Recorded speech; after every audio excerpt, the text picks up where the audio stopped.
What's up, everyone, and welcome back. Last time, everyone was hyped for the Ryzen Academy Festival. Well, today, the brackets just dropped, and let's just say the school decided to skip the warm-ups and go straight for an all-out war. We are diving headfirst into what everyone's calling the group of death. Okay, so picture this. Class 3's strategy room. The air is so thick you could cut it with a knife. The tournament pairings flash up on the holo screen, and while everyone else is just freaking out, the genius captain, Ren, just drops this bombshell. He sees right through it all. This isn't just bad luck, he says. This is malice. And that's the question we've all got to ask, right? Why on earth would a school pit its two absolute strongest rookies against each other on day one? It's a total death match right out of the gate. This is way more than just a tournament. The school is trying to send a message. But what is that message? All right, let's get into it. The group of death. Was this just a super unfair bracket, or was it a cold, calculated move? Let's see what sent the whole academy into a total meltdown. And yeah, everyone is losing their minds. You've got Kenta literally grabbing his head, just screaming, "Is the school doing this on purpose?" Which is exactly what we're all thinking. Even instructor Ando is just standing there basically confirming that, yeah, this is real, the pairings are locked in, and they are absolutely savage. And here it is, the main event kicking off the entire tournament. We have Leon from Class 1, the #1 undisputed prodigy, going up against Yayu from Class 2, the fastest rookie in the entire school. This is king versus king, people. And the craziest part? One of them is getting knocked out on day one. No second chances. You can just feel the buzz. The entire school is electric. This is the fight everyone was dying to see in the finals. But no, we're getting it right now. The Sky Sovereign, Leon, taking on the Shadow Blade, Yayu. These guys are more than just students. They're living legends, and this is the clash of the year, happening way too soon. And Ren, our boy Ren, he just nails it. He explains this isn't some random bad draw. No way. This is a power play by the Academy. Think about it. They're creating a massive spectacle. The winner of this fight doesn't just win a match, they instantly prove they're the top dog, dominating half the entire bracket from the get-go. It's totally ruthless, but you gotta admit, it's also kind of brilliant. So, where does our main man Ruji fit into all this? Well, he's chillin' on the other side of the bracket. His first opponent is some guy named Zog from Class 8, and look at Ruji's reaction. He's not scared, not one bit. He's totally fired up, basically saying, all right, I'll just keep winning and I'll see whoever's left standing in the finals. That's the confidence I love to see. But just when you think things can't get any crazier, the ever-observant Violet spots something unsettling. On the high-grade roster, a bunch of students have this bright red warning next to their names, including their own teammate Uga. And then there's this dude from Class 1, Kujak. His data, just empty. Nothing.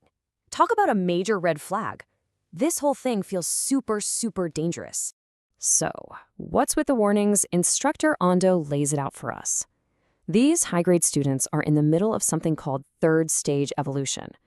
Basically, it's a critical phase where they unlock a second attribute. It's a massive power-up, sure, but it's also incredibly unstable. We're talking might literally lose control of their powers, unstable. This tournament is basically a giant powder keg waiting for a spark. Okay, so while the whole school is obsessed with the bracket drama, Ruji is somewhere else entirely. We shift scenes to this gritty industrial zone at sunset, and he's not alone. He's with his secret mentor, getting some last-minute training in. Ryuji is just fuming, going off about how unfair the matchup is for Yayu. But his mentor, this mysterious guy in a hood, just cuts him off with some ice-cold tactical truth. He says Yayu's insane speed on the ground is basically useless against someone with absolute height, someone like Leon, who completely owns the sky. It's a brutal lesson, and it's exactly what he's been trying to drill into Ryuji's head. And Ruji, being Ruji, just comes right out and asks it. The one question we've all been screaming at our screens. I'm about to fight. Aren't you going to tell me your name, old man? I mean, seriously, this dude has been training him for months, turning him into a beast, and we still don't even know who he is? And the mentor's answer? So cryptic. When you become the champion, you'll naturally know who I am.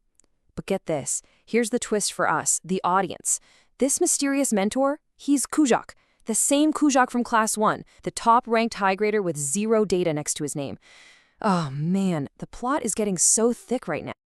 All right, fast forward to the next day. It's time. The golden arena is packed. The energy is insane. It's just explosive. The clash of the titans is about to begin.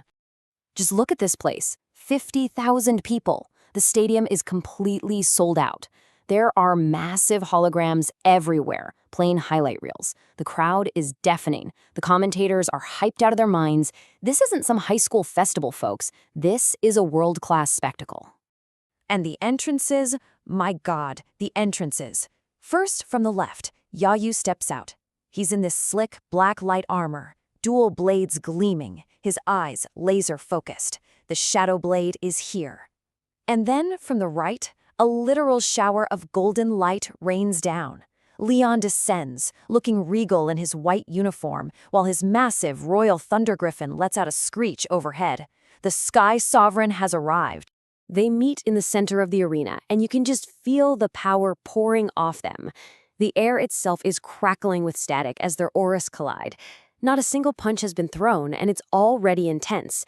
And you see Ruji on the sidelines, just watching, fists clenched, knowing he's looking at the absolute peak of his class. Okay, hang on. Before they start throwing down, let's hit pause and do a little deep dive. Because this isn't just a fight, right? This is the school's cruel plan in action. Let's break down why this matchup is so ridiculously mismatched. This table says it all. This is exactly why the mentor called it a crushing. See, Yayu is the best of the best at stage 1. His technique is perfect. But Leon is on another level entirely. He's only 12, and he's already hit second stage evolution. That means his raw power is just overwhelming, and he has total control of the air. How is Yayu, a ground fighter, even supposed to touch him? So, as we watch this epic clash, you gotta keep these other things in the back of your mind. 1. All those unstable high-grade students are basically taking time bombs. 2. Kujak, a Class 1 elite, is secretly training Ruji. That's a huge conflict of interest waiting to blow up. And 3, we still don't know why the Academy really wanted this group of death in the first place. So many unanswered questions. Okay, back to the arena. The referee's arm is up. The entire stadium is silent, holding its breath. Ruji is leaning in, eyes wide, and the arm drops. And it is instantaneous, just boom. 2 completely opposite moves. Yayu just vanishes. His form blurs and he's gone, moving so fast you can't even see him. At the exact same moment, Leon shoots straight up into the air like a rocket, a blinding flash of gold. It's the ultimate showdown, ground versus sky. The battle has officially begun. The master of the ground against the sovereign of the sky. One is pure speed, the other is absolute power. And that's where the chapter leaves us, hanging on the edge of our seats with one massive question.